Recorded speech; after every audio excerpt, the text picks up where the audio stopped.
blustery mid-March weekend, at a beloved federal facility targeted for closure by the current administration, it was time to strike it rich with opinions.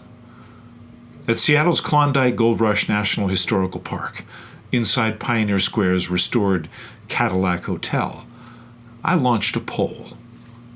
My first prospect was a tall, bearded mountain of a man. Formerly a Lake Tahoe area ranger, he was touring the Northwest. He shook his head, declining to identify himself.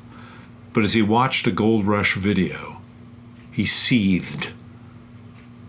"Nothing I say would be printable," he said. "If I told you what I really felt, it would ruin my vacation." No less passionate, others eagerly went on the record. Teresa Lacey and Tom Calder of Redmond had just heard of the potential shuttering and made a beeline downtown. "It feels just like burning books," Lacey said. "If we don't know about the past," Calder added, "we don't know where we've been or where we're going." Jason Hine, with daughter Vivian, said the museum provides a parallel lesson for today.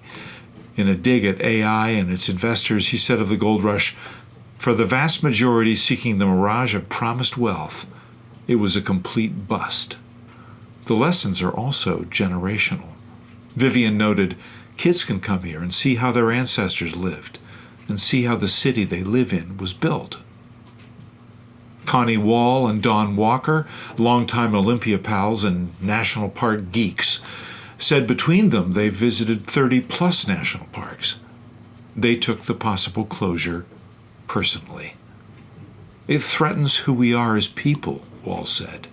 "As Americans," Walker chimed in. Ex-Rangers David Monroe and Jenny Deist, who ferried across the Sound to visit, saluted the museum's organizational context. "The national parks," Monroe said, "are the greatest thing America has done. It's a gift to the people of the United States." Wiping away tears, Deist added, "It's our shared history." Lifelong Northwesterners John and Sandy O'Donnell were making their first visit. "I'm celebrating my 63rd birthday by buying a National Park Senior Pass today," John said. Sandy lamented the heartbreaking prospect of closure. "This place is a national monument.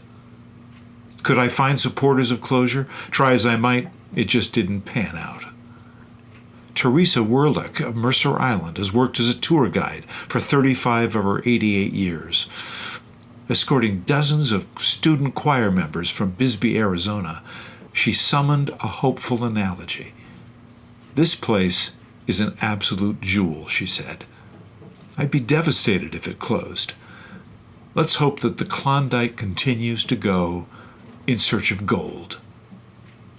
In our first then photo, the Cadillac Hotel, built within 6 months of the 1889 Great Seattle Fire, provided 25-cent a night lodging for workers in boomtown Seattle. Seriously damaged during the 2001 Nisqually earthquake, the hotel was purchased and rescued from demolition and restored by historic Seattle. In our first now photo, the residential Cadillac Hotel leased its lower floors to the National Park Service and the Seattle unit of the Klondike Gold Rush Museum. Its alternate is in Skagway since 2005. The museum, a popular venue for school tours, first opened in 1979 near Occidental Square by order of Congress. In our second now photo, Teresa Lacey and Tom Calder read books by lamplight in a Gold Rush cabin exhibit. Teresa feels the pull of history. Her great-grandmother, a widow with 6 children, came west on the Oregon Trail. In our third now photo, Jason Hine stands in front of an exhibit featuring John Nordstrom, among the few stampeders who made a profit in the goldfields. "It worries me when government tries to remove places like these," Hine said. "We shouldn't be erasing stories that inform people about historical facts." In our fourth now photo, Jenny Deist and David Monroe stand near a display of packaged goods sold during the gold rush. For Deist, the museum holds a family connection. My great-grandfather was one of those people who tried to strike it rich by going to Alaska, she said. He never made it home, killed by an avalanche. In our fifth now photo, John and Sandy O'Donnell stand near the story of brave women who ventured to the Klondike. In our final now photo, longtime tour guide Teresa Werlich stands on an electronic scale that estimates her weight in today's gold value.